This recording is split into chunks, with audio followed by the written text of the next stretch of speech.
شروع اللہ کا نام لے کر جو بڑا مہربان نہایت رحم والا ہے۔ بھلا تم کو ڈھانپ لینے والی یعنی قیامت کا حال معلوم ہوا ہے؟ اس روز بہت سے چہرے یعنی لوگ ذلیل ہوں گے، سخت محنت کرنے والے تھکے ماندے دہکتی آگ میں داخل ہوں گے۔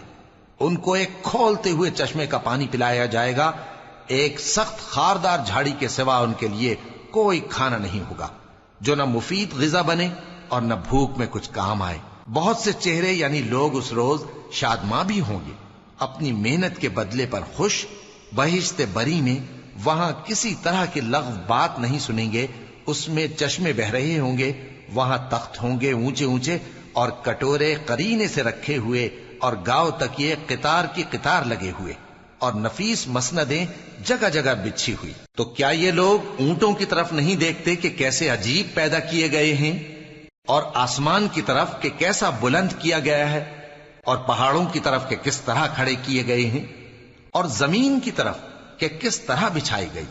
پس اے نبی صلی اللہ علیہ وآلہ وسلم، تم تو نصیحت کرتے رہو کہ تم نصیحت کرنے والے ہی ہو، تم ان پر داروغہ نہیں ہو۔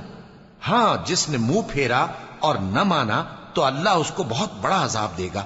بے شک ان کو ہمارے ہی پاس لوٹ کر آنا ہے، پھر ہمارے ہی ذمے ان سے حساب لینا ہے۔